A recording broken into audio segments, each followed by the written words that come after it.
Welcome to the show, Laura. Yes, thank you so much, Dan. It's a pleasure being here today, and I appreciate the extensive introduction. Yes. Let's just start at the top. Actually, before I get to your questions, I have one question because this is somewhat about living on the East Side. I like to hear your story. Tell me about the home you grew up in. Oh gosh, well, I grew up in Houston, Texas. I was born in Houston, and then my family moved to a city called Sugar Land, which is a kind of a suburb of Houston, about 20 minutes southwest.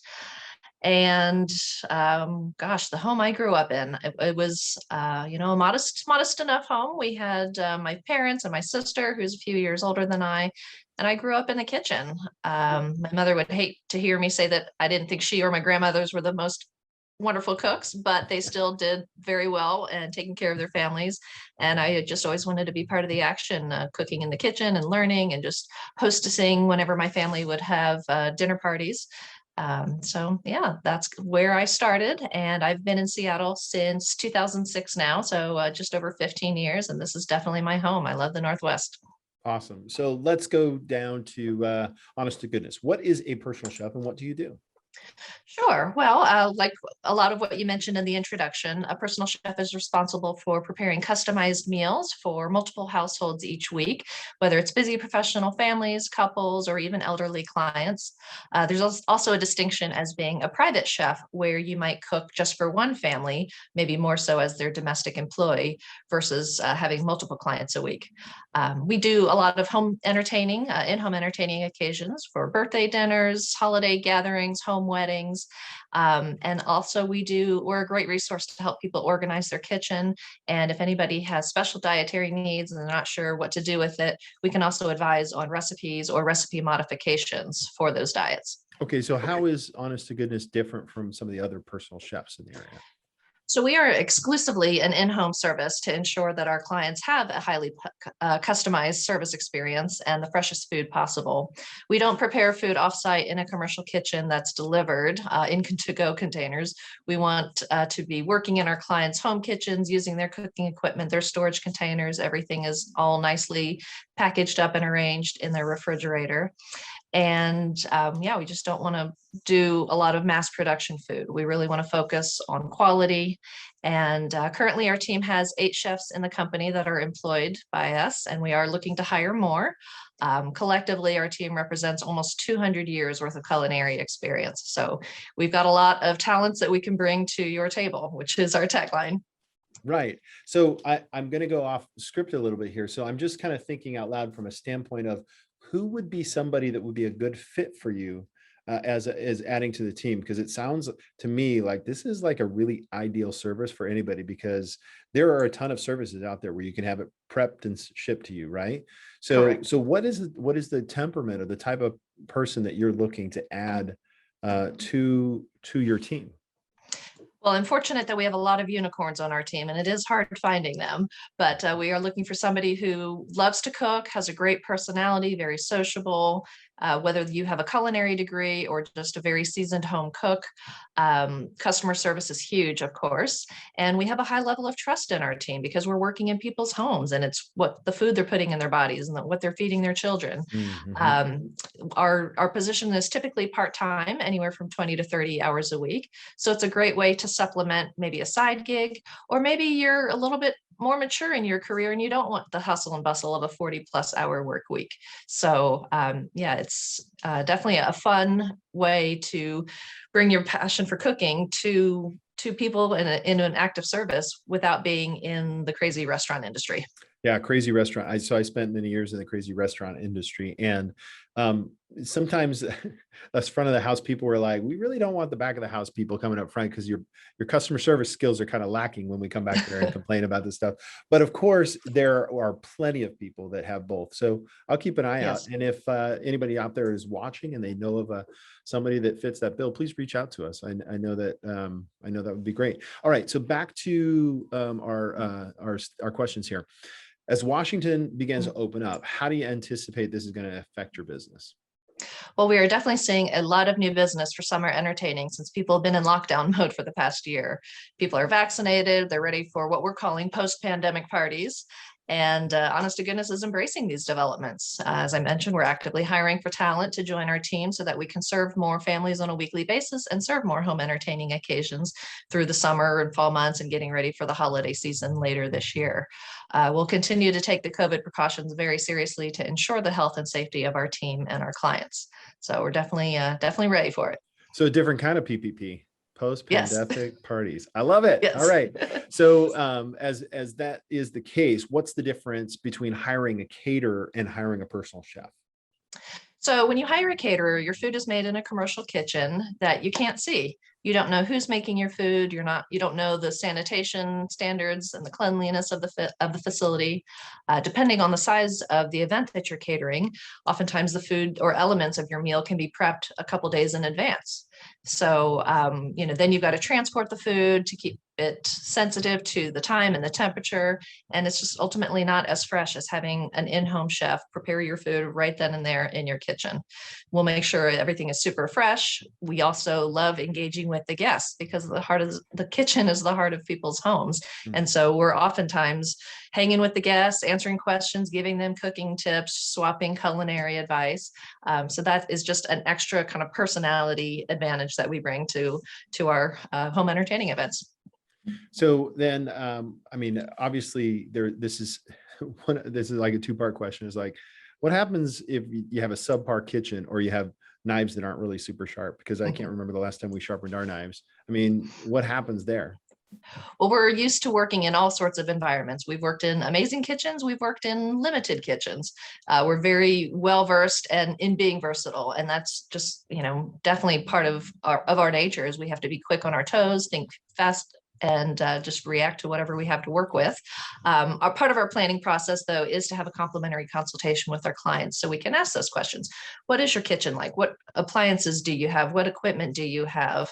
What might we need to bring in to supplement their equipment or their supplies? And every chef loves his or her knife, so we always bring our own knives. Usually we have a kit of some sort with other little odds and ends. I don't go anywhere without a corkscrew and a cigar cutter, amongst other things. So we're definitely adept at all of that. Okay, so are there any size constraints? What's the kind of size of the party you could do? Well, we definitely specialize in the more intimate occasions, kind of that 4 to 10 person small family or friend group, or even business associates. So that's perfect for one chef to handle single-handedly, to do appetizers and a multi-course plated dinner. But because we have so many chefs on our team, we can handle larger events. If your home can handle 100 people, we can bring 3 or 4 chefs to knock it out of the park. Once we know your event vision and plans, we'll work out a specific menu and style of service that makes sense for what you're looking for. And we certainly want to make sure that the event host looks amazing to the guests and that they can enjoy just a stress-free experience. Do you guys also clean up? We do clean up, absolutely. So soup to nuts, from planning the menu, shopping, serving, pouring drinks. Typically your kitchen is as clean, if not cleaner, than when we found it by the time you're getting up from the table. That's actually kind of that's a different way to enjoy a dinner party, right? Because it's in your home, it's with your stuff, it's interactive, but then you're not like schlepping all the cleanup for the last hour and a half. And then when you're done with the dinner party, you're like, why did I even do that? Right. And you're not going to wake up to a sink full of dirty dishes to deal with the following morning. That's terrible. It's kind of cool. That's great. Sounds fun, man. I want to throw a party now. Okay. So let's do it. What else is your team doing this summer that listeners would enjoy? Well, we've definitely embraced virtual events over the last year, including virtual cooking demos and beverage tastings. Our beverage events include tasting kits that we'll assemble, whether it's wine or spirits or beer. We assemble a tasting kit, then ship it to the attendees for a Zoom event. And we've partnered with an amazing local sommelier expert to co-host the event. She leads a blind tasting and provides a lot of fun education for those who are attending. We actually have a rosé tasting coming up on June 10th. And then in honor of the 4th of July holiday weekend, we're going to do a patriotic beer tasting on July 1st. So some fun events there. On the cooking side. So you do these virtual events, yeah? We do, yes. Okay. I mean, we can do them in person as people feel comfortable, but we can offer these virtually as well. Okay, excellent. And then on the cooking side of things, we have a Father's Day weekend class coming up, which will be kind of a dads and kids cooking event, and then a pie making class in July. So lots of fun things coming up this summer. I'm not sure how long we'll stay in the virtual event world, but we have that option available for people. Yeah, the pandemic did bring a lot of things and a lot of change and some innovations that I think I agree with you. They can kind of stay the same. It's a way for you to reach maybe a few more people. Did you guys do cooking classes and stuff like that last year? We did. We've always been available for in-person classes or demos. And all of those are customized to whatever the host wants to do, whether, specific cuisine or learning certain techniques, but definitely shifted into more virtual last year and since then. Okay. Now, I noticed on your website, you guys sell products as well. What do you got? Yes. Well, last year we decided to add an e-commerce shop to our site to sell high quality food and non-food gift items that our chef team has curated. We are proud to be an industry leader in our local market to do good and make a positive difference for people, both in our services and now in our products. So in our shop, you can find great coffee, a collection of herbal teas, a muffin but love making Bix, barbecue spice rub. A muffin but love? Muffin but love, yes. That's awesome. I do love wordplay and food puns. Pardon me for that. That's awesome. That's a cool name. And then I also created, I've always have dishpan hands. My hands are always dry. So I've created this creme de la balm, as I call it, which is a great little kind of hand salve. So we've got a lot of great partnerships with local partners in the region to support local and shop local, and certainly want to put out some great products for people to enjoy. Okay.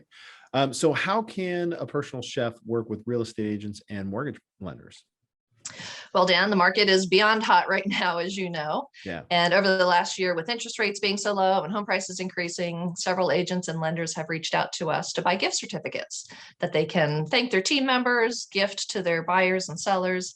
So we would definitely love to connect with the real estate industry to reward people for all their hard work and the gains that they're making. We can provide delicious food for weekday dinners or a housewarming party. Gosh, I was thinking we could bribe, like as a buyer, we could bribe the seller and throw them a housewarming party with you guys, or house going away party, right? That'd be absolutely cool. That would Like be say, cool. Listen, if you accept our offer, we're going to throw in a going away party for you. Absolutely, or a week's worth of free food. Yeah, exactly. That's cool. I can think of lots of great ideas. Well, Laura, we've got one last question here for you. What is your favorite summertime party food to make? I'm certainly a grilling and chilling kind of gal when the weather is nice. And being from Texas, as I mentioned, barbecue and Tex-Mex are high on my list. So if I'm always down for barbecue, brisket, any kind of marinated meat, seafood, veggies, and definitely bring on the margaritas and the mojitos. Margaritas, mojitos. Fantastic.